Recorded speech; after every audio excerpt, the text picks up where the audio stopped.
Good evening. I am Dr. Edith Mitchell. I am clinical professor of medicine and medical oncology and director of the Center to Eliminate Cancer Disparities at the Sidney Kimmel Cancer Center at Thomas Jefferson University. Thanks to everyone for attending this Black History Month celebration in honor of the legacy of the Mercy Douglas Lectureship. On behalf of the Center to Eliminate Cancer Disparities and the Sidney Kimmel Cancer Center at Thomas Jefferson University and Jefferson Health, and the College of Philadelphia Physicians, and the Medical Society of Eastern Pennsylvania, which is the local society of the National Medical Association, we welcome you. It was the Medical Society of Eastern Pennsylvania that first organized the lectureship many years ago to recognize the contributions of many Black doctors, nurses, and others to the education of physicians, nurses, pharmacists, and other healthcare workers, and to the healthcare that they provided to residents of Philadelphia.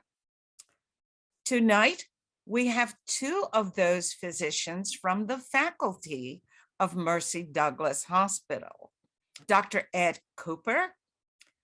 Dr. Cooper recently celebrated his 96th birthday, and he was in charge of education and training at Mercy Douglas Hospital for a total of more than 15 years. And we have Dr. Theodore Whitney. Dr. Whitney was on the board of Mercy Douglas Hospital and was a faculty member. Can we give these two individuals a round of applause at this time? This is a Black History Month program. And of course, Black History Month actually started as Black History Week in 1926, and it has evolved and is now certified by the United States Congress and signed by the president in 1986 as Black History Month. So welcome to Black History Month here in Philadelphia. At this time, I would like to introduce to you Dr. Andrew Chapman, who is the interim director of the Sidney Kimmel Cancer Center, and he will be followed by Dr. Madara Irons, who is the president and CEO of the College of Philadelphia Physicians. Dr. Chapman, you've got the floor. Thank you so much, Dr. Mitchell. It is quite an honor in representing the Cancer Center tonight to be here. So thank you so much. So just a few words about the Sidney Kimmel Cancer Center. So the center was established as the Jefferson Cancer Institute and Center in 1991. And you can see here through the timeline, we established our network. It was then in 1996 that we received NCI designation, which we have maintained through the current time. And in 2014, the center was then renamed the Sidney Kimmel Cancer Center. The center is really dedicated to bringing the highest quality, safest cancer care to all of the communities that we serve. And we do this through the model depicted here in our advanced care hubs. We have our integral NCI designated site in Center City at Thomas Jefferson University. And then we have advanced care hubs in the north at the Asplund Cancer Pavilion, and then also at Torresdale and the Washington Township. It is through these sites that we're able to connect with all of our communities to assure that regardless of where a cancer patient touches the Sidney Kimmel Cancer Center, they receive the highest quality care. And so, as I said, it is an honor to be here tonight. And I wanted to really call out the incredible work that Dr. Mitchell has done through the center to eliminate cancer disparities at the Sidney Kimmel Cancer Center over decades of dedication. We can see here just a few examples recently where Dr. Mitchell was honored as a Philly leader and legend at the Smith Playground, when she was interviewed last week on C-SPAN after attending the White House relaunch of the moonshot under the Biden-Harris administration. And you can see her pictured here on the right-hand side next to the NCI director, Dr. Ned Sharpless. So again, it is quite an honor to be part of this 2022 Mercy Douglas Lectureship. And I would just conclude with the mission of the center, which is really to improve the lives of cancer patients and their families through compassion, innovation, and breakthrough discoveries. So thank you for allowing me these few minutes. And it, again, is an honor for the Cancer Center to be a part of this event this evening. I will turn the floor over to Dr. Irons. Thank you. Thanks very much, Dr. Chapman. And also thank you, Dr. Mitchell, for allowing me to be part of this wonderful evening. Good evening. On behalf of the College of Physicians of Philadelphia, it's my great pleasure and honor to be with you tonight and for the college to co-sponsor this important lecture and event. The College of Physicians was founded by 24 physicians in 1787 with the mission of advancing the cause of health while upholding the ideals and heritage of medicine. Today, our fellowship has grown to over 1,200 physicians and leaders in medicine and public health. The college, as many of you know, is home to the Mutter Museum and the Historical Medical Library, but our outreach programs are less well known and include our History of Vaccines website and many youth educational programs from the Center for Education. These programs are aimed at high school students from historically excluded communities, girls from the African diaspora, and LGBTQIA youth, and focus on encouraging interest in STEM education and fostering careers in healthcare and medicine with the ultimate goal of diversifying the healthcare workforce. The collections of the college serve as vital and real reminders of our long and complicated history. Some serve to help us tell the stories of medical progress and discovery through the Mutter Museum and our Historical Medical Library, while others serve as reminders of a more difficult history. What you see here on this slide is one of our 4 particular treasures that I'm going to talk about that represent different aspects of the amazing history of these 3 hospitals, Frederick Douglass, Mercy, and Mercy Douglas, that we remember today. The founding charter of the Frederick Douglass Memorial Hospital and Training School is in the collection of the college and was recently restored and digitized and will be part of an exhibit focused on the hospital in the lobby of the college. On the left of the next slide is a portrait of Dr. Nathan Francis Moselle, a founder of the Frederick Douglass Hospital and the first African-American graduate of the University of Pennsylvania Medical School. The portrait was commissioned by his niece, Sadie Tanner Moselle Alexander. The painting was originally given to Mercy Douglass Hospital, but was donated to the college when the hospital closed and is now hanging in the Mutter Museum. On the right is a portrait of Dr. Henry McKee Minton, who was superintendent and director of Mercy Hospital for 24 years. This portrait was hung at Mercy Douglass Hospital until it was presented to the college by Dr. Russell Minton, his nephew, in 1976 after the hospital closed. This portrait is now also hanging in the Mutter Museum. We also have a portrait of Dr. Eugene T. Hinson, who was a founder of Mercy Hospital in 1907. The portrait was originally commissioned by the Sigma Pi Phi medical fraternity for Mercy Douglass Hospital. It was presented to the college in 1974 by his second cousin, Mrs. Edith Longley, when the hospital closed. It is now hanging in Ashurst Hall, which is one of our large event halls up on the second floor of the college. So we're very grateful to have these important portraits as part of our collection and honored to have them displayed at the college. I look forward to the remainder of the program. Thank you again. Thank you so much, Doctors Chapman and Irons, for giving us this information about the Sidney Kimmel Cancer Center and the College of Philadelphia Physicians. At this time, I would like to introduce for our invocation, Reverend Blaine Newberry. Reverend Newberry is the associate pastor at Enon Tabernacle Baptist Church. And Enon Tabernacle Baptist Church has been a great partner of this Mercy Douglas lectureship for a long time. And Reverend Newberry has never missed one that I remember. So at this time, Reverend Blaine Newberry, please give the invocation.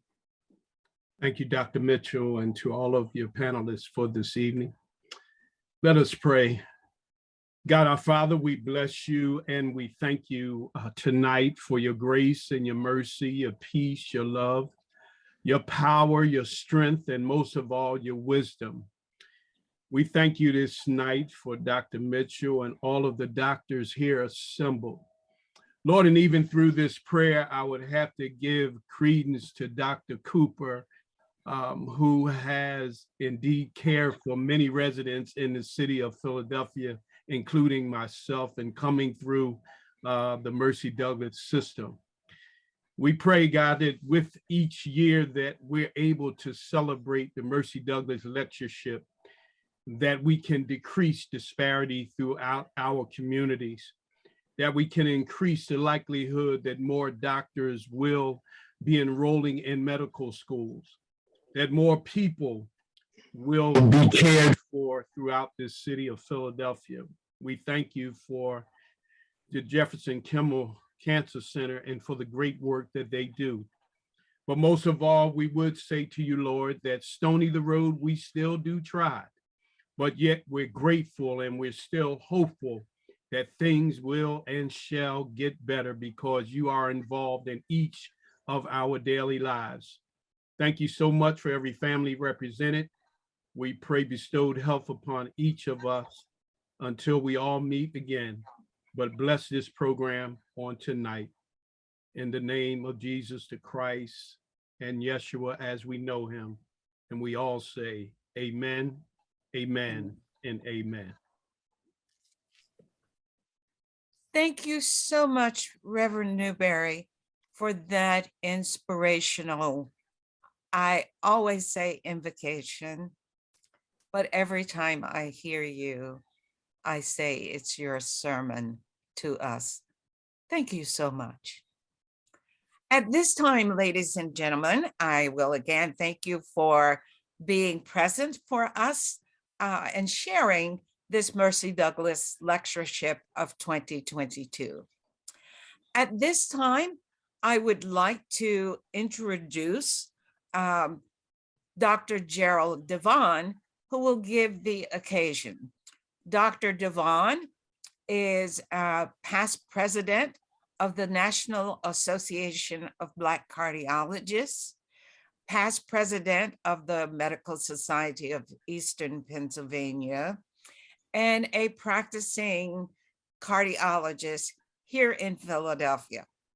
At this time, Dr. Devon, you've got the floor. Thank you very much, Dr. Mitchell, and good evening, everyone. Now, as time marches on, the opportunity to acknowledge the sacrifices made by the Black doctors of the Mercy Douglas Hospital might evaporate. The current doctors of the Medical Society of Eastern Pennsylvania will not allow that to happen on our watch. Since 1982, we have reserved one night a year to honor and remember the doctors, nurses, and staff who worked at Mercy Douglas Hospital. Black doctors today in Philadelphia practice at the highest level of medical sophistication, but it has not always been that way for Black doctors in Philadelphia. Routinely, Black physicians were refused hospital admitting privileges when requested from most of the nation's hospitals. But calling on the grit that sustained us through the difficult times of our existence in America, our medical ancestors marshaled all available resources and created their own hospitals. Freedman's Hospital in Washington, D.C. in 1862, which was the first federally funded hospital dedicated to the treatment of the recently freed slaves. Providence Hospital in Chicago, Illinois in 1891, the first Black-owned and operated hospital founded by the great Dr. Daniel Hale Williams. And in Philadelphia, Dr. Nathan Moselle, the first Black graduate of the University of Pennsylvania Medical School, was forced to travel to London to get the postgraduate training he could not get in the United States. On his return to the US, he founded the 15-bed Douglas Memorial Hospital at 1512 Lombard Street, dedicated to providing hospital-based practice opportunities to Black physicians and surgeons, and training for Black nurses, and a resource for the medical care for the Black citizens of Philadelphia, regardless of their ability to pay. Dr. Eugene Henson graduated from the University of Pennsylvania Medical School with honors in 1898. After he was denied an internship at the University of Pennsylvania, Philadelphia General Hospital, and Presbyterian Hospital, he joined the staff of Douglas Hospital. He served there with distinction until 1907, when, frustrated with the professional limitations by Dr. Moselle, he and a group of disgruntled doctors broke away and formed a competing hospital with a similar mission a few blocks away at 17 and Fitzwater, the Mercy Hospital. During the early 20th century, there was much discussion on the benefit of merging the two hospitals, but it was not until 1948 that Douglas joined Mercy at Douglas' site at 50th and Woodland Avenues. In the ensuing years, many talented physicians joined the staff of Mercy Douglas Hospital. Unfortunately, only the few doctors and nurses survive who can tell the tales of the magic that existed at Mercy Douglas. Dr. Ted Whitney, Dr. Bobby Clark, Nurse Juanita Jones. And I regret that I was unable to spend time rounding with the legendary figures like Dr. Edward Holloway, who, though practicing as a board-certified cardiologist, had a depth and breadth of medical knowledge that intimidated even the most formidable of the staff physicians. If there was any question about the quality of care delivered at the hospital, we have figures like Ed Cooper, who is nationally recognized as the president of the American Heart Association, and scores of other physicians who had notable regional and national careers. Although the hospital was forced to close in 1973, the Medical Society of Eastern Pennsylvania is committed to keeping alive the dreams of those doctors, nurses, and staff that equal access to quality medical care can be available to all, and professional training opportunities will not be denied to anyone simply because the color of their skin. Thank you very much, Dr. Mitchell, and I'm looking forward to a great evening. Thank you so much, Dr. Devon. You have a historical perspective that is treasured. So thank you so much for that presentation. And now for the keynote for our program this evening, I would like to introduce Dr. Orlando Curtin. Dr. Curtin is professor of surgery at Thomas Jefferson University and the Sidney Kimmel Cancer Center. And he is chairman of the Department of Surgery at Jefferson Health Abington. So at this time, Dr. Curtin, the floor is yours. Thank you for being here this evening. Thank you, Dr. Mitchell. Thank you for the honor to present our lecture for this evening. It is a great pleasure and honor to introduce an esteemed surgeon, colleague, and cherished friend, Dr. Lisa Newman, professor of surgery, chief breast surgery section, and director, interdisciplinary breast disease program at the Weill Cornell Medicine New York Presbyterian Hospital Network. Dr. Newman completed her undergraduate studies at Harvard University and also received a master's degree in public health from Harvard. She attended medical school and completed her general surgery residency at the State University of New York Downstate Medical Center in Brooklyn, where I had the great pleasure of meeting Dr. Newman. Dr. Newman pursued fellowship training in surgical oncology at the MD Anderson Cancer Center, followed by joining that faculty as assistant professor. And she continues to hold an adjunct professorship with MD Anderson, the most prestigious cancer hospital in this country. Dr. Newman was professor of surgery and director of the Breast Care Center for the University of Michigan in Ann Arbor, where she also served as the program director for their breast fellowship. In August of 2018, she was appointed to oversee the breast program at the Weill Cornell Medicine New York Presbyterian Hospital Network, serving its Manhattan, Queens, and Brooklyn sites. She is also the founding medical director for the International Center for the Study of Breast Cancer Subtypes, currently headquartered at Weill Cornell Medicine. Dr. Newman's primary research has focused on race, ethnicity-related variation in breast cancer risk and outcome, the evaluation and management of high-risk patients, broadened application for neoadjuvant chemotherapy, and special surgical techniques. Her extensive research related to disparities in breast cancer research has been published in numerous peer-reviewed medical journals and was featured in CNN documentary, Black in America 2. Dr. Newman oversees an international breast cancer research and training program involving a network of physicians and facilities that span the globe in Ghana, Ethiopia, Nigeria, Uganda, Mexico, and the Caribbean. This program has focused on the study of triple-negative breast cancer in women with African ancestry. Her work has been acknowledged with several awards, such as Top Black in Health Care 2018, Phenomenal African American Women of 2018, Esteemed Women of Michigan, to name a few awards.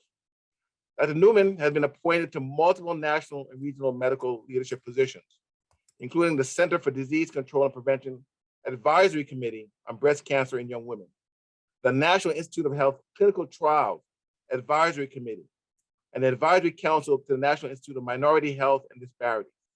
She has held leadership positions in the most prominent of oncologic academic and advocacy organizations. Dr. Newman is chair of the American Association for Clinical Research Regional Advisory Group on Africa.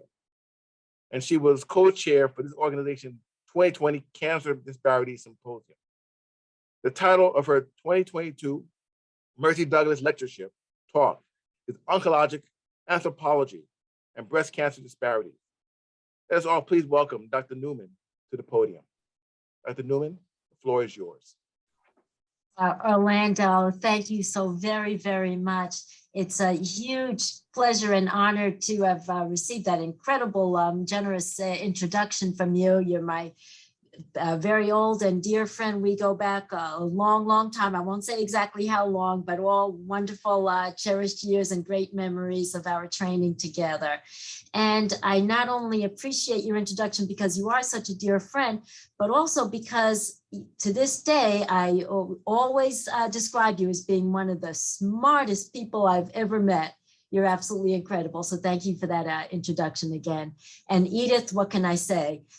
Such an honor anytime I get a chance to share a virtual podium with you, and hopefully we'll get to share an in-person podium or panel together sometime in the near future. You are an absolute luminary and one of the most preeminent oncologists in the world. So it gives me, I'm absolutely delighted to be able to be a part of this Black History Month event with you. So as Dr. Curtin mentioned, I will be taking this opportunity to talk to you about my work in studying breast cancer disparities and in studying the ways in which our African ancestry impacts breast cancer disparities, leads to a field of research that we've called oncologic anthropology. And hopefully this term will make sense as the presentation goes on. But in honor of Black History Month and our discussions of overall health disparities, I think it's appropriate to go back to the World Health Organization definition of social determinants of health, which the WHO defines as the conditions in which people are born, grow, live, work, age, and a broader set of forces that shape daily life conditions. And I don't think anybody would argue the fact that African Americans have been subjected to a whole spectrum of social determinants that have had an adverse effect on our health. It's also very clear that poverty is an extremely powerful social determinant of health. And as shown on this graphic, communities of color, most notably Black African Americans and Hispanic Latinx communities, we have disproportionately high rates of poverty compared to other subsets of the United States population. Hand in hand with poverty, we see that being uninsured and being unemployed are also socioeconomic disadvantages that are more prominent in communities of color, such as African Americans and Hispanic Latin Americans, as shown by these bar graphics. And so it wouldn't be surprising to anyone that many comorbidities are disproportionately more severe in both the African American and Hispanic Latinx communities, such as obesity rates, hypertension, uncontrolled hypertension, and we tend to see lower life expectancy as well among communities of color. For African Americans, however, there is a very distinct history that describes the reasons why we are subjected to these adverse social determinants of health. And my own research in looking at breast cancer does indeed, as Orlando mentioned, focus on looking at various aspects of breast cancer and aspects of African ancestry that impact on the unique burden of breast cancer in the African American community. In discussing the social determinants of health that not only affect African American health overall, but certainly breast cancer outcomes, it is important to acknowledge the fact that, yes, slavery was abolished more than 150 years ago, and during the slavery era, Africans clearly had no autonomy over the health care of themselves or of their family. And even though slavery was abolished so many years ago, since that time, there have been a whole host of different institutional, systemic structures that have continued to serve as barriers to African Americans being able to achieve health equity. One example being redlining, where the banking programs in this country were federally supported in basically zoning out African American neighborhoods from mortgage and financing opportunities and loan opportunities. And these types of practices ultimately resulted in many subsequent generations of African American families basically being trapped in neighborhoods featuring more in nutritional insecurity, poorer school systems resulting in fewer in educational and employment prospects. Today, we see this resulting in the digital divide and in the higher population density that played out in the disproportionate severity of the COVID pandemic. But all of these issues have an impact on healthcare access and certainly will play out in the breast cancer burden of the African American community.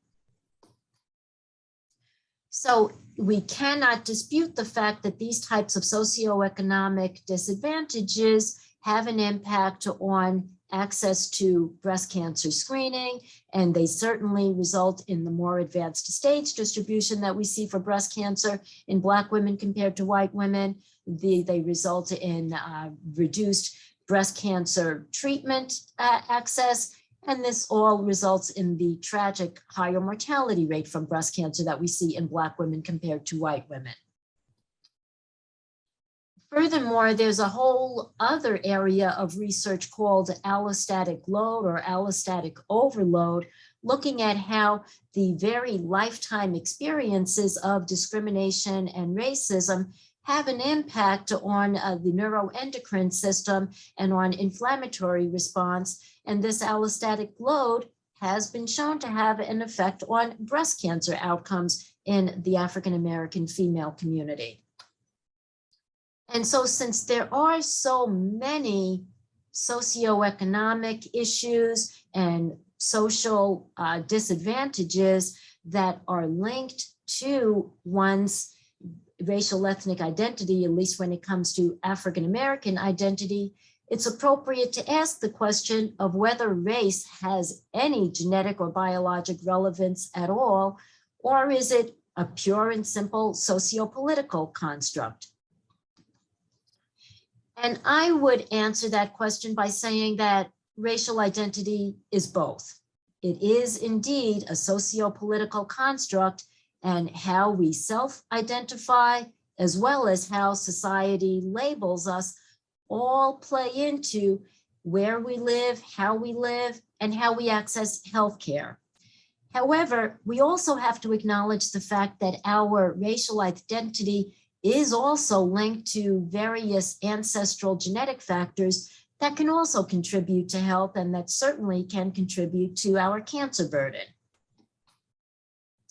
Now, when it comes to the very specific diagnosis of breast cancer, we've actually known for several decades that some issues aside from socioeconomics have to be playing a role in the disproportionate mortality rates from breast cancer that we see in the African American community. And an example of the research supporting this concept is shown on this slide. And this comes from a very basic meta-analysis that I and some colleagues from the Harvard School of Public Health published several years ago, where we simply looked at all of the studies in the published literature evaluating breast cancer survival rates in Black women versus white women after accounting for some measure of socioeconomic status. And what we see here is that even after accounting for socioeconomics, the African American women continue to have a statistically significant, nearly 30% higher mortality hazard. Furthermore, if you look at the other features that characterize the breast cancer burden of the African American community, we see several features that really can't easily be ascribed exclusively to socioeconomics. For example, our younger age distribution for the disease.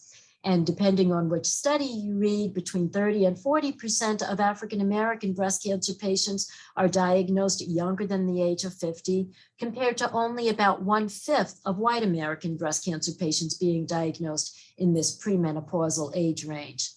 We also have higher rates of adverse tumor features, such as the high-grade tumors, the estrogen receptor negative tumors, and as we will be discussing in this presentation, a twofold higher incidence rate of the biologically aggressive triple negative breast cancers. We have a higher population-based incidence of primary inflammatory breast cancer. And there is also the very poorly understood higher population-based incidence of male breast cancer in the African American community. So because of all of these features, we really do need to make sure that we also look at tumor biology and genetics as we try to wrap our heads and our hands around the comprehensive explanations for breast cancer disparities. Now, you might appropriately assume that looking at clinical trials would be a near perfect way of disentangling racial ethnic identity from socioeconomics in trying to figure out what is driving cancer outcome disparities between different subsets of the population.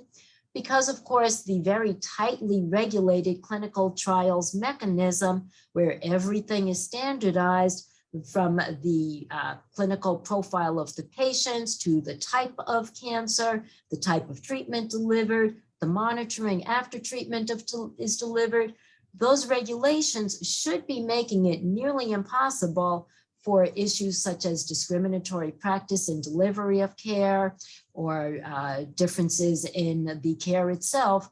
Those issues shouldn't be playing a role in the patient's outcome, regardless of their racial ethnic identity. So this was the basis of a very exciting study that was published more than 10 years ago by Kathy Albane and colleagues, where they looked at the adjuvant therapy cancer trials for the Southwest Oncology Group. And they looked at these trials for a series of different cancers. And they wanted to see if equal treatments delivered in the context of a clinical trial would result in equal outcomes.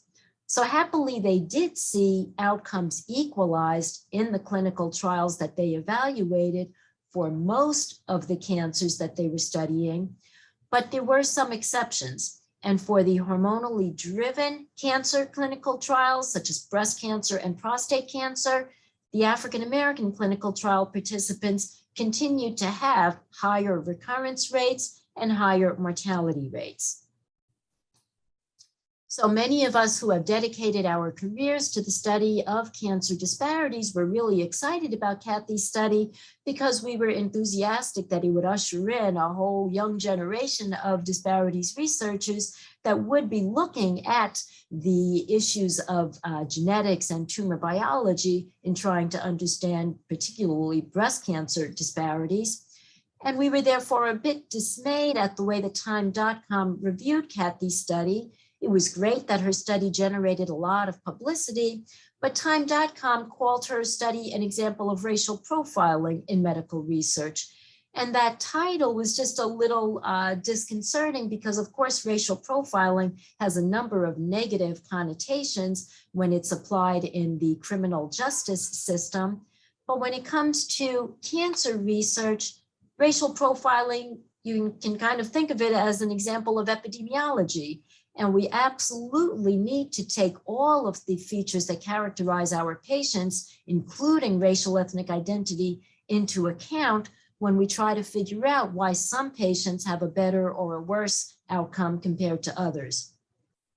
And an example of taking racial ethnic identity into account in understanding breast cancer disparities, basically this racial profiling, the importance of this is apparent if you look, as shown by the graphic on the left of this slide, at the most basic of epidemiologic statistics with breast cancer, population-based mortality rates, shown by the two curves at the bottom of the slide, and population-based incidence rates of breast cancer for Black women compared to white women over the past several decades. Now, what you see here is that historically, incidence rates of breast cancer have usually been lower for Black women compared to white women, but when those rates changed over time, they usually changed in parallel, suggesting the comparable influence of various environmental factors on breast cancer incidence.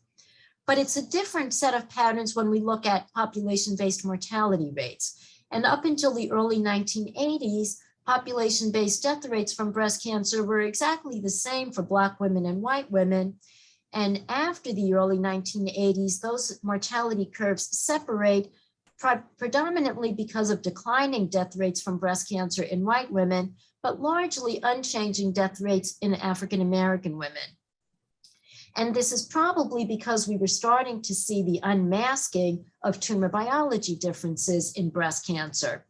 Tamoxifen, as the first targeted therapy for breast cancer, becomes approved in 1977. And so by several years later, we start to see the wonderful effects of tamoxifen in reducing breast cancer mortality rates. But because tamoxifen is obviously only going to be effective as an endocrine therapy in treating and improving survival rate of women with estrogen receptor positive breast cancer, we didn't see the similar effects of tamoxifen on Black women compared to white women. As shown by the bar graphic on the right of this slide, Black women have notably higher rates of ER-negative breast cancers, and so we simply did not benefit from this wonderful advance in systemic therapy for breast cancer to the same extent that white American benefited. So now we've, of course, gone far beyond looking at breast cancer as simply dichotomized between ER-positive and ER-negative disease, but our translational research investigators have taught us that breast cancer is actually an entire spectrum of intrinsic tumor subtypes. And one of the most biologically aggressive intrinsic subtypes is the basal subtype. The basal subtype, by and large, correlates with having a triple negative breast cancer by immunohistochemistry. And we can't do complete subtyping of each and every breast cancer patient, but we can do immunohistochemistry on each breast cancer patient, looking at the estrogen receptor, the progesterone receptor, and the HER2/neu marker. The cancers that are negative for those three markers are the ones that we refer to as the triple negative breast cancers. And these cancers very closely correlate with having the basal intrinsic subtype. As shown by the survival curves on the top right of this slide, patients at every stage of disease of breast cancer diagnosis with a triple negative breast cancer have a worse survival rate compared to the survival of women that have a non-triple negative breast cancer. African American women, as shown by these bar graphics, have higher frequencies of triple negative breast cancers, regardless of age at diagnosis and regardless of stage at diagnosis. Now, as shown by these graphics, in the recent years, notably over the past decade, we've been witnessing a disproportionate rise in the incidence of breast cancer in African American women, to the point where the incidence rates are actually the same for breast cancer in Black women compared to white women. So the rising incidence of breast cancer in Black women, coupled with the higher risk of the biologically aggressive triple negative breast cancers, have already resulted in a widening of the mortality gap that exists. And currently, breast cancer death rates on a population basis are 40% higher in the African American compared to white American communities. And we have to have some commentary regarding screening mammography whenever we talk about the triple negative breast cancer burden of African American women, because as all of you guys are aware, the United States Preventive Services Task Force has been advocating for all American women to delay initiation of screening mammography until they reach age 50. These bar graphics are showing from the California Cancer Registry that for women in their 40s, as well as for women in their 50s, African American women have notably higher population-based incidence rates of triple negative cancers. And for Black women in their 40s, those risks of triple negative tumors are higher, not only compared to white women in their 40s, but they're even higher compared to the triple negative rates of white women in their 50s.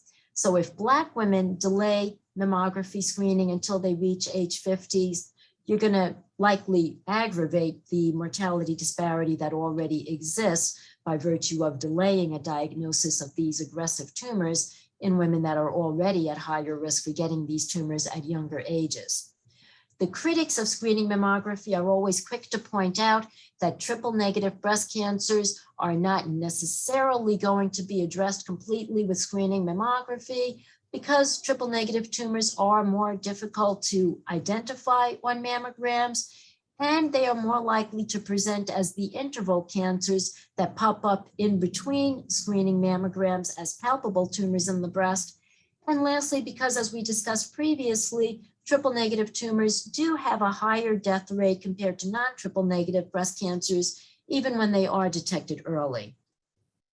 However, we do have abundant data, as shown by these tables from Memorial Sloan Kettering and from the National Comprehensive Cancer Network, that early detection of triple negative disease does still make a difference.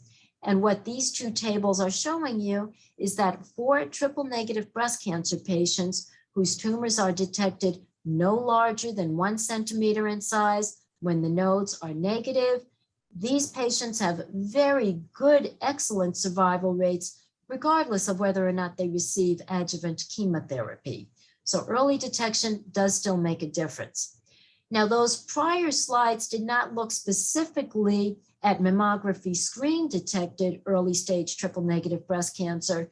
They simply focused on the early detection.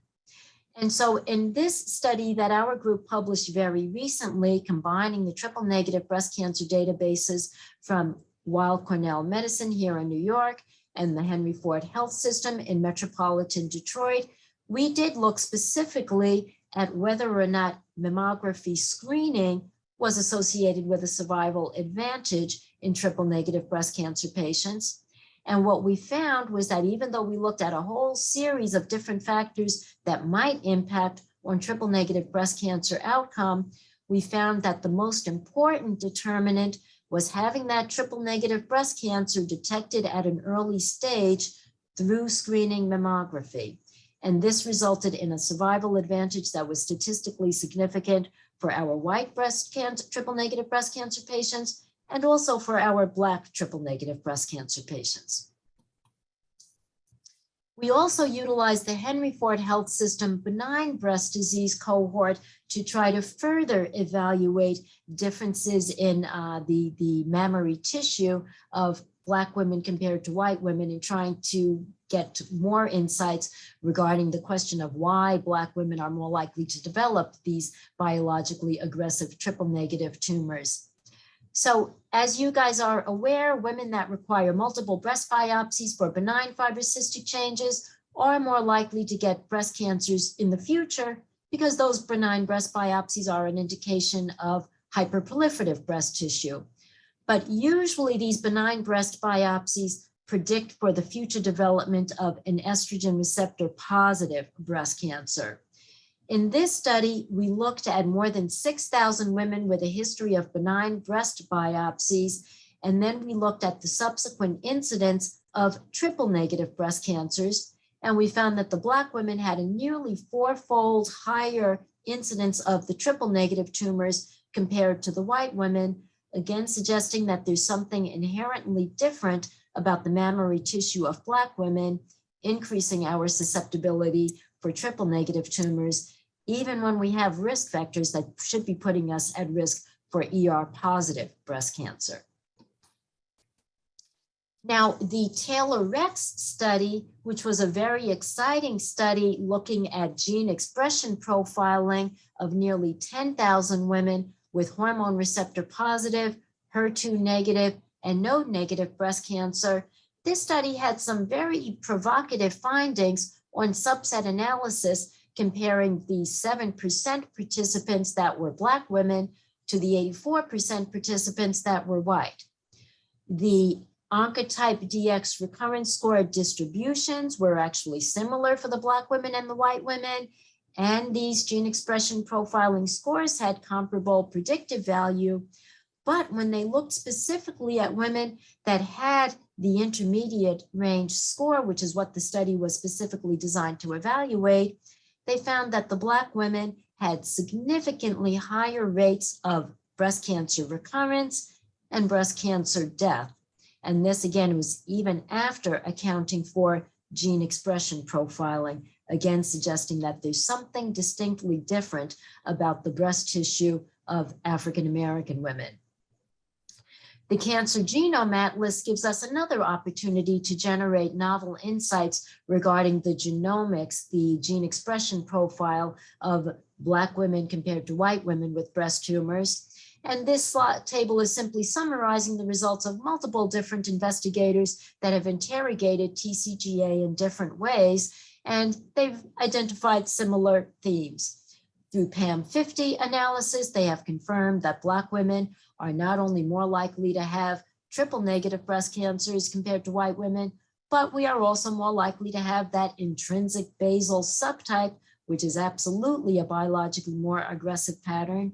And African American women are more likely to have TP53 somatic mutations and fewer PIK3CA mutations compared to white American women. Now, these patterns of higher risk of triple negative tumors and ER negative tumors in Black women compared to white women, these patterns are actually not unique to the United States. And in studies from the UK, from Switzerland, and from Brazil, investigators in these different countries have also documented and published on their findings that the African ancestry breast cancer population subsets have higher rates of triple negative and ER negative tumors compared to their non-African ancestry breast cancer population subsets. And so this has been part of the motivation for my group and other groups to look at breast cancer on a global basis and to try to understand better the breast cancer burden of women currently residing on the continent of Africa.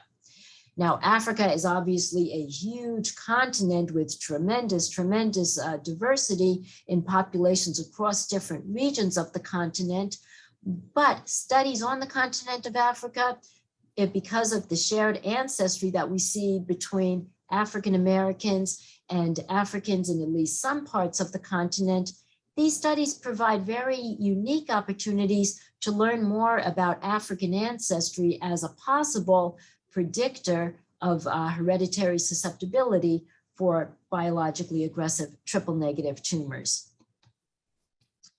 And cutting to the chase in terms of what we've been finding thus far, this bar graphic is demonstrating patterns that we see for triple negative breast cancer frequency in 4 population subsets.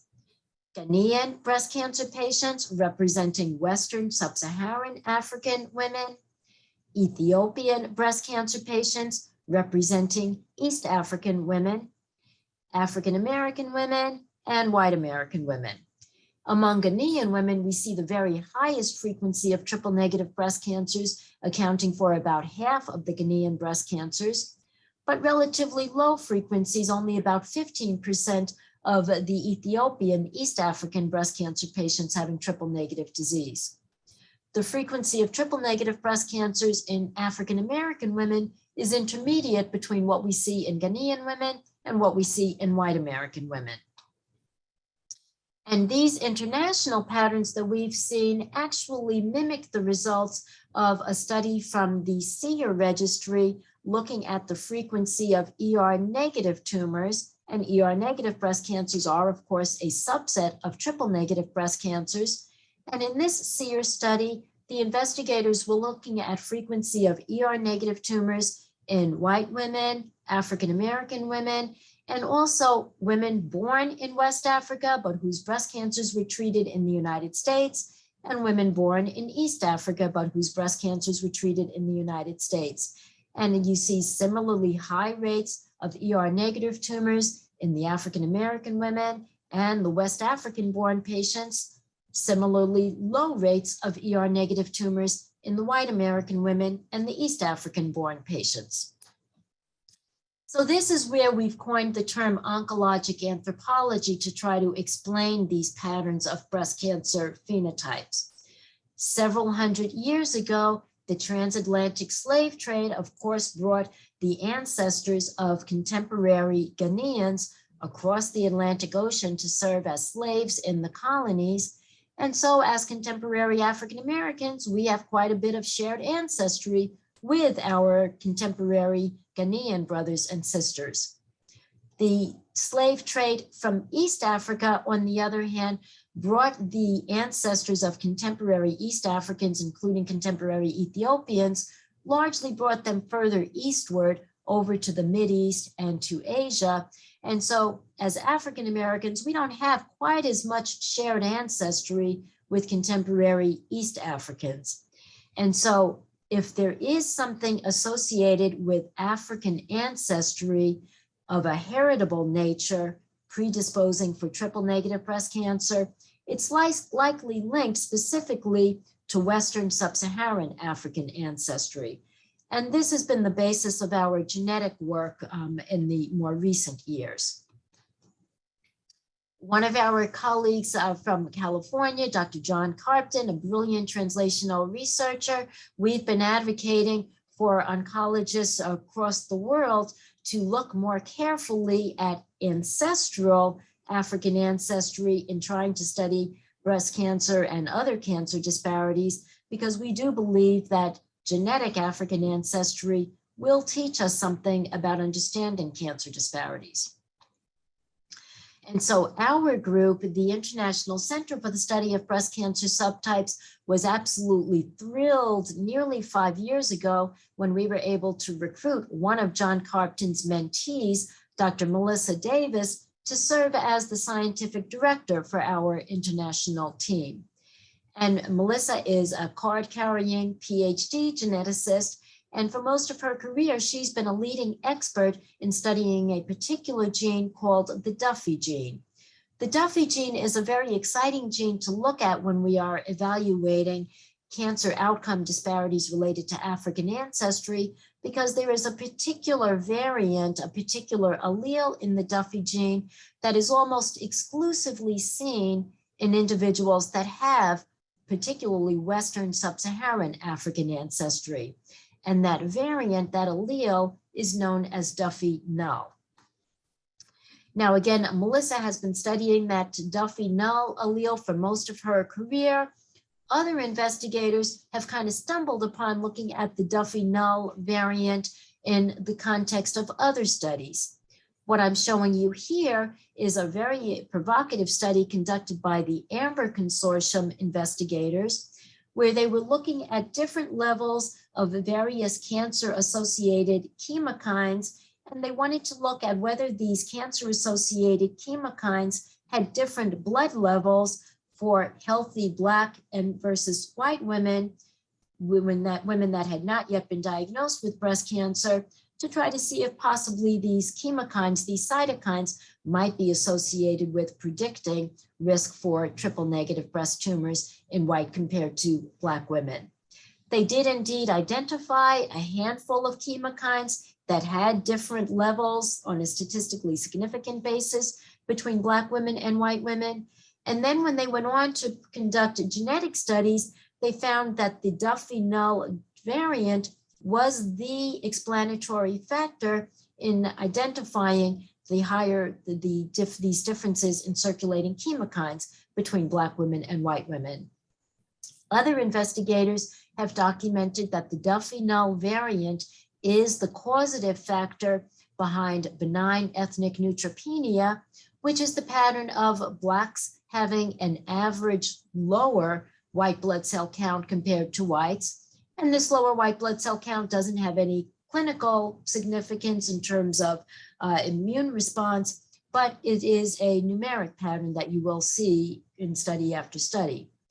Other investigators have been studying Duffy null in looking at transplant rejection patterns, and we and other groups are looking at it in association with breast cancer and prostate cancer disparities. Now, many, in fact, most, the high majority of the genome-wide association studies that have been published have looked nearly exclusively at populations, at individuals with non-African ancestry. And so these genome-wide association studies end up overlooking genetic variants that are linked to African ancestry. And this was highlighted in a leading study published in Cell just a couple of years ago, entitled "The Missing Diversity in Human Genetic Studies," where you see that only about 2% of individuals with African ancestry have contributed to these genetic studies.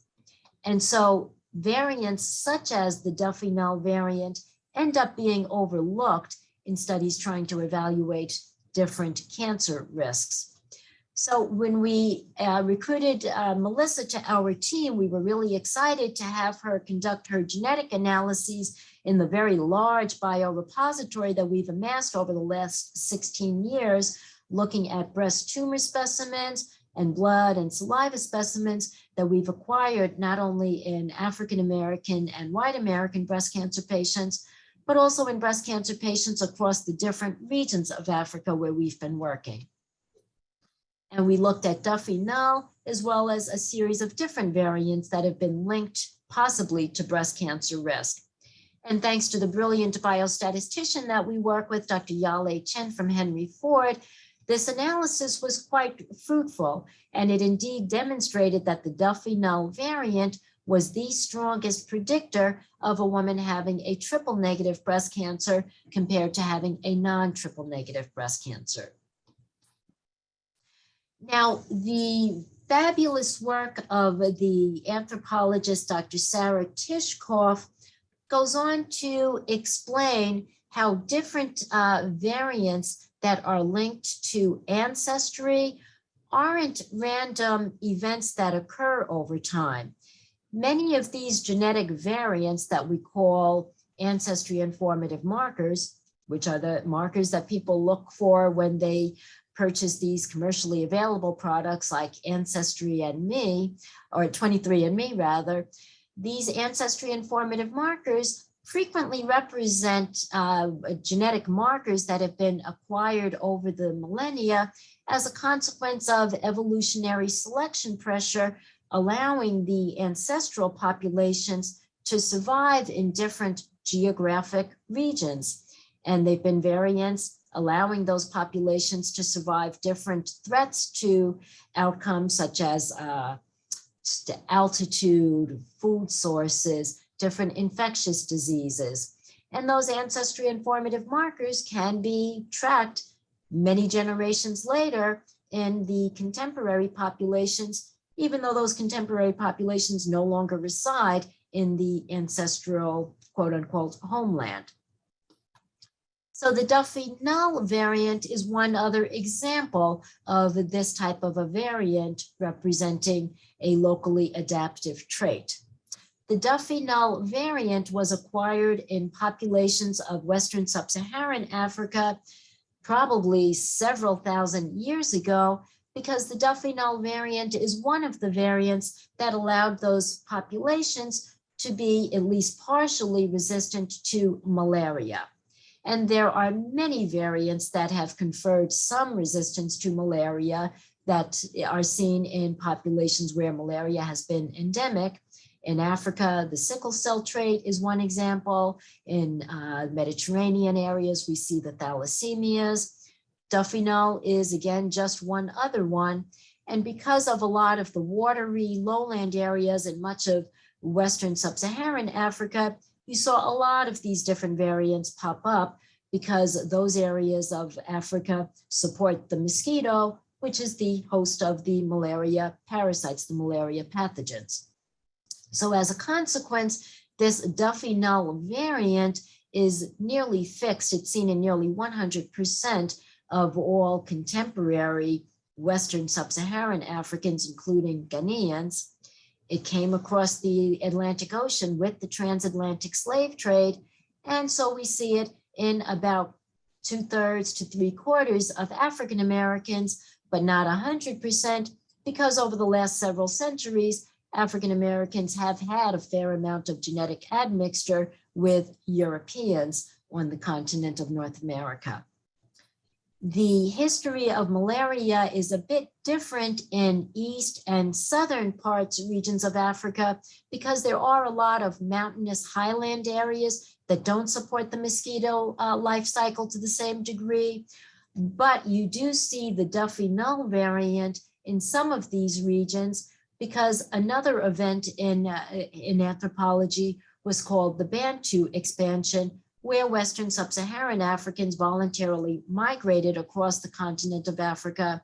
And so you do see some genetic admixture between Western Sub-Saharan Africans and indigenous populations of East and Southern Africa.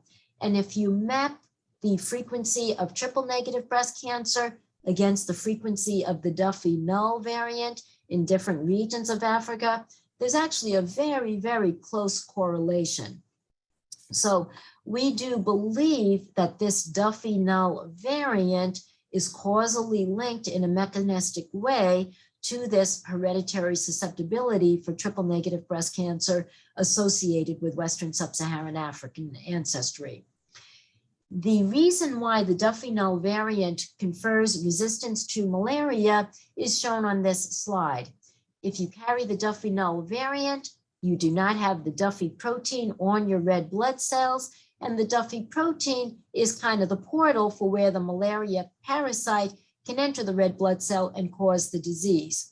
So if you lack that protein, it blocks the parasite from entering the red blood cell. Well, now we've also learned that lacking this Duffy protein on the red blood cell, because you carry that Duffy null variant, also ends up modifying the red blood cell's ability to buffer certain cancer-associated chemokines, and that affects the circulating levels of certain chemokines. And this probably accounts for that AMBER consortium data that I showed you previously. Ongoing work in Melissa's lab is seeking to connect the dots between the Duffy null variant, these various chemokines, and the immune landscape of the mammary tissue, resulting in the development of a triple-negative breast cancer. And that work is continuing to show a connection. Melissa has also used TCGA data to look at Duffy expression in the tumors of women of different ancestral backgrounds. And in the interest of time, I'm not going to belabor this slide, but she has found using TCGA data interesting links between Duffy expression in tumor tissue and African ancestry. So our international studies have been very rewarding to us because of these opportunities to study triple negative breast cancer in women with different racial ethnic backgrounds and across the globe.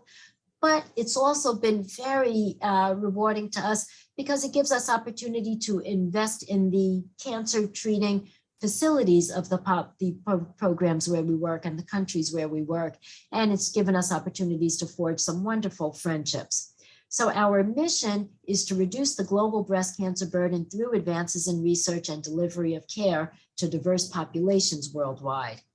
And we do this by supporting the pathology programs in the countries where we work, by developing immunohistochemistry programs, developing core needle biopsy programs to support our surgeons in making breast cancer diagnoses more efficiently. And we've relied, especially in the COVID era, even more heavily in telemedicine to stay connected, even with our annual symposia. Now that we are headquartered in New York, we're very, very excited about being able to align our international studies with the studies of breast cancer in the diverse populations of Manhattan, Brooklyn, and Queens, where we have our various New York Presbyterian Hospital facilities. And a lot of our genetics work is linked with the Englander Institute of Precision Medicine here at Weill Cornell. Whenever I talk about breast cancer disparities, I always close by mentioning these three survival rates of 60%, 43%, and 20%, which don't have anything to do with cancer outcomes, but these are the survival rates for the first class, second class, and third class cabin passengers of the Titanic. And I close with these survival rates because it is always important for us to come back to commenting on the fact that outcome from any threat is always going to be dependent on access to care. And just as the third class cabin passengers of the Titanic did not have equal access to the lifeboats, it remains true that our communities of color, especially African Americans, do not have equal access to cancer care. And this is related to the whole spectrum of systemic racism components that we are all acutely aware of.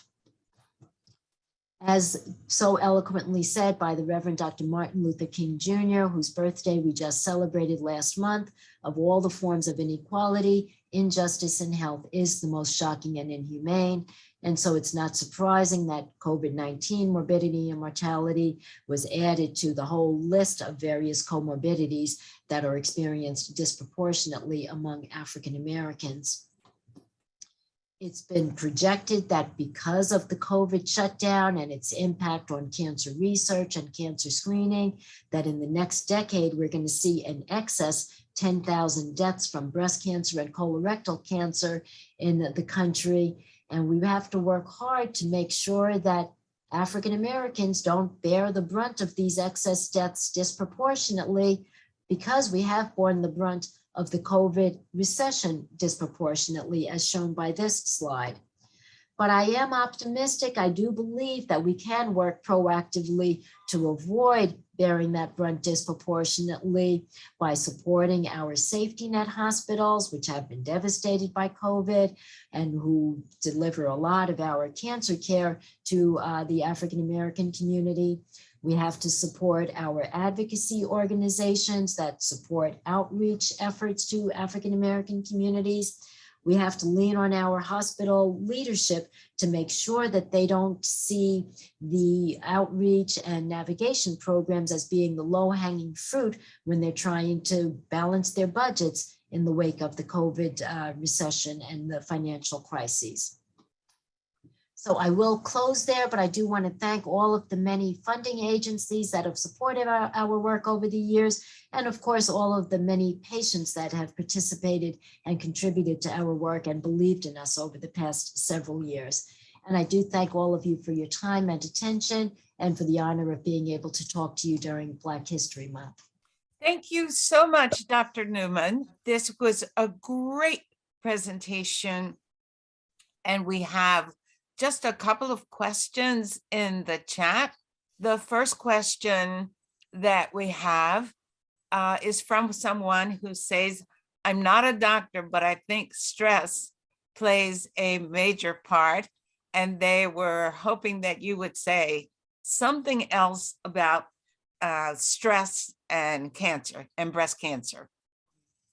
Well, you are right on point. That is absolutely correct. Stress does play a role, I'm convinced. And Edith, Orlando, you guys know, many years ago, we'd have patients that would come to us and say, they recently experienced some major life trauma, and they would ask, is that what caused my breast cancer to develop? And we used to assume that it was just a coincidence, but we do know that that is not true. The hormonal response, the neuroendocrine response to stress is definitely correlated in some way, possibly several ways, to cancer risk and immune response that can be associated with cancer risk. And so there probably is an association between stress and cancer development, but unfortunately, we haven't become sophisticated enough to be able to quantify that in any measurable way. And of course, we'd all like to live a stress-free life, but I don't think anybody knows how to achieve that, that magical goal.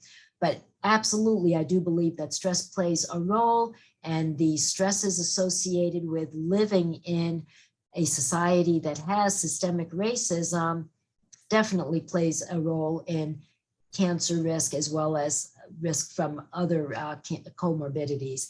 And this is part of the research that I referred to very briefly as allostatic load, where people are looking at cumulative life experiences of stress related to racism and discriminatory neighborhoods that can impact on cancer risk and comorbidities as well. So thank you for that very insightful comment. So thank you so much, Dr. Newman. And I would like to thank you again. This was just great. And I'd like to go on to other parts of the program.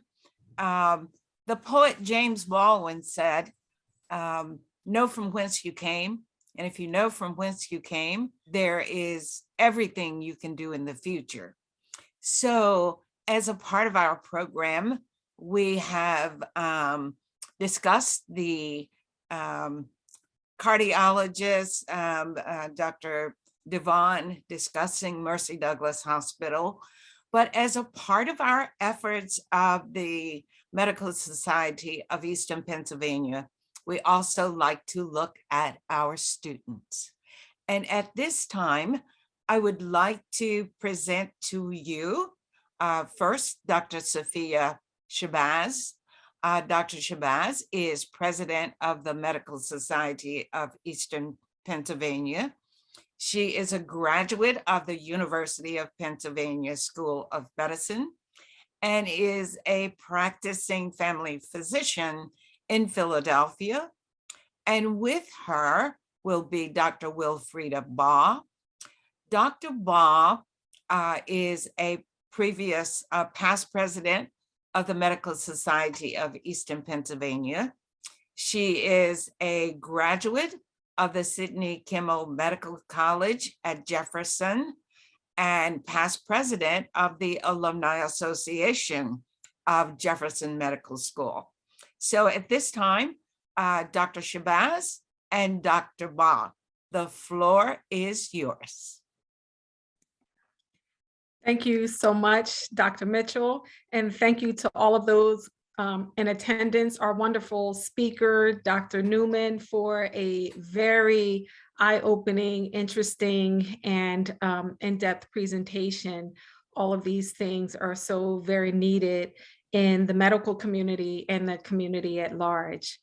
At this time, I am very excited to introduce well, before I get started with that, I want to thank Dr. Wilfreda Baugh and also Dr. Linda Thomas Maybine for her work in previous years at really helping to build up our scholarship fund and continue it so that we can continue this very important and key initiative of the Medical Society of Eastern Pennsylvania, and that is supporting the medical students at each of the area's 5 medical schools. We are very lucky in Philadelphia to have so many medical schools and a rich community of learning. And Dr. Ball did an amazing job at finding out from our diversity leaders at these schools who they recommend as their most celebrated students. And today we look forward to supporting them with a $2,000 gift each for the students to use to offset their medical school expenses, which might also include interviewing, preparing for examinations, anything that they need to support them in their educational journey. I want to invite all of those in attendance to please head on over to our website, blackdoctorsphiladelphia.com/donate, and make a generous gift to help support this initiative so that we can continue to give generously to our local medical students. So at this time, I'm happy to introduce our students. Our first recipient is a student at the Sidney Kimmel Medical College, Tito Ezionu. All of these students will receive, some of them have already received their $2,000 gift. Our next student is Miss Brianna Spell. Brianna is a student at the Lewis Katz School of Medicine, and she is Temple's University's representative of the 2022 Magruder-Knox Scholarship. Our next awardee is student Dr. Nadira Waits, hailing from the Drexel University College of Medicine. Our fourth student is Beverly Andre from the Philadelphia College of Osteopathic Medicine. And hailing from my alma mater, a student that I actually had the opportunity to meet a number of occasions in a number of different ways. We are also in the same sorority, so I was very pleased to see her name come across my desk, and that is student Dr. Mariam Alalsa from the Perelman School of Medicine. We congratulate all of the recipients of our 2022 Magruder-Knox Scholarship, and we enthusiastically support them in their educational journey.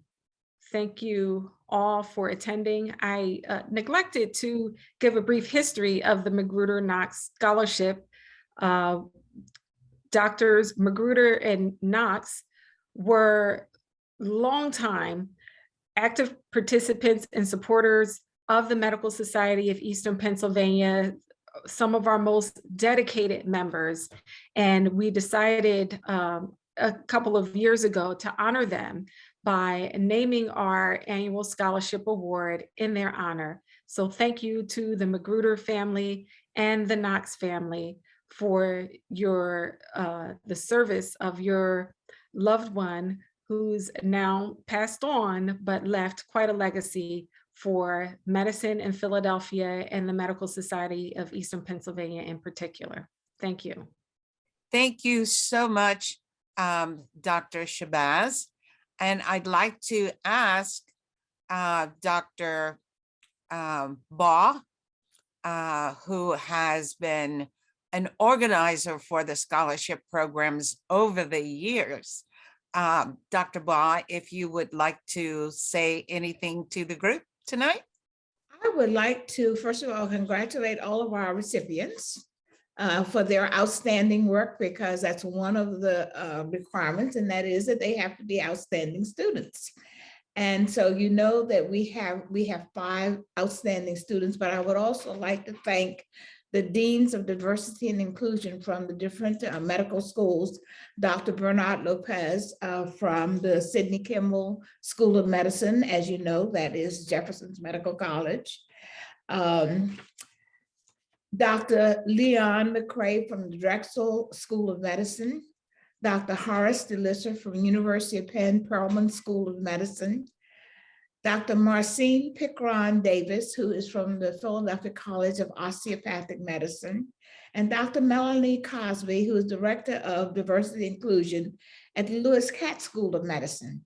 I'd like to thank them very with a lot of love and kindness, because they looked at the students that they had and they nominated very outstanding candidates. Thank you, Dr. Newman, for a very timely and informative lecture, and very kindly, Dr. Edith Mitchell, for being the hostess for this occasion. Thank you so much, Dr. Baugh. And we appreciate the schools recognizing their students and nominating their students for these awards. And yes, we admit that we are very thankful for the readings of James Baldwin, and we're certainly trying to recognize the past, but also help promote the future. So at this time, I'm going to want to say good night and thank you for everybody participating. But there are two people who have really made this program work. And they are Dr. Charmaine Green from the Center to Eliminate Cancer Disparities at Jefferson, and Dr. Ms. Rachel Erskovitz from the College of Philadelphia Physicians. They have just done a tremendous job. So let's give them an applause. Now this, I'm going to say goodbye to everybody, but don't go yet.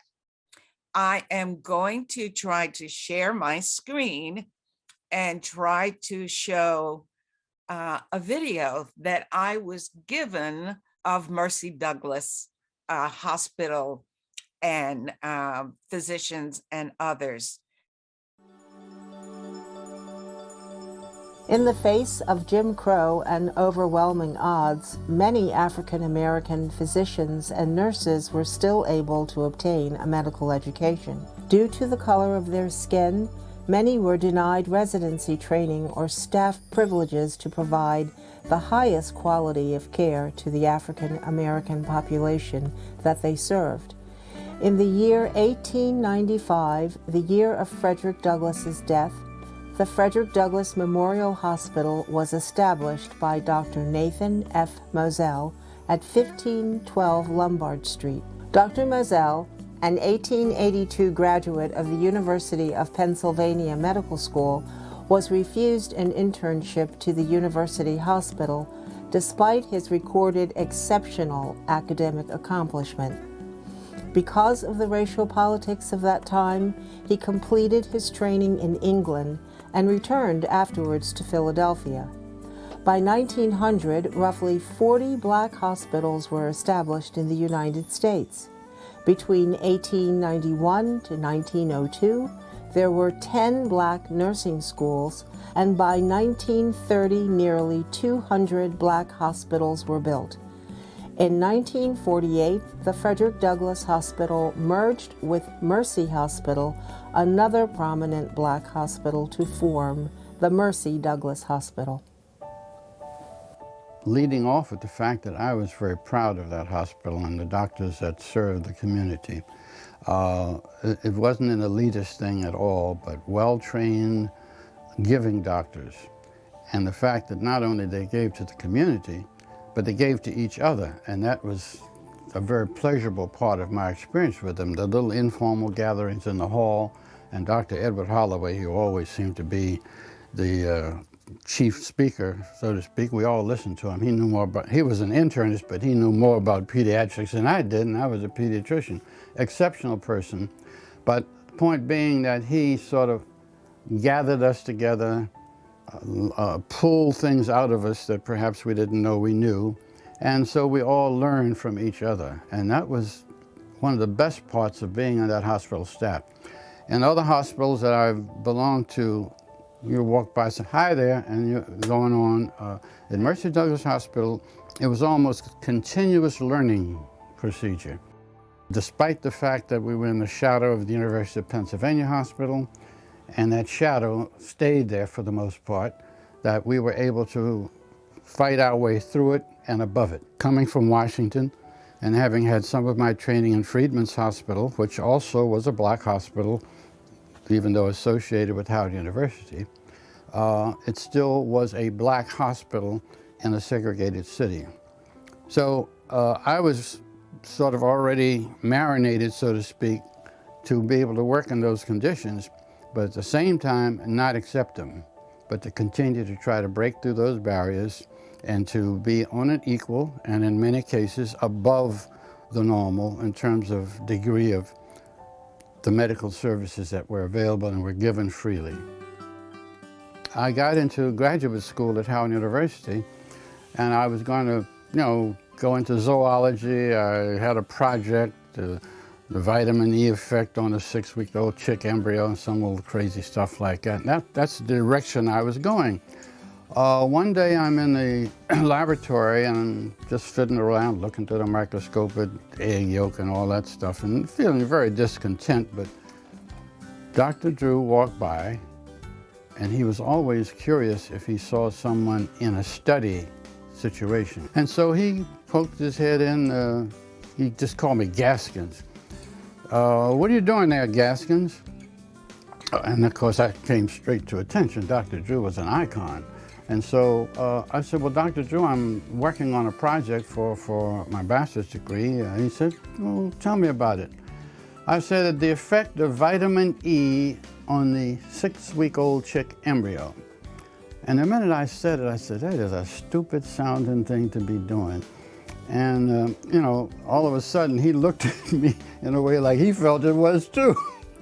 And he looked in the microscope because he was very curious intellectually. And he said, well, good luck.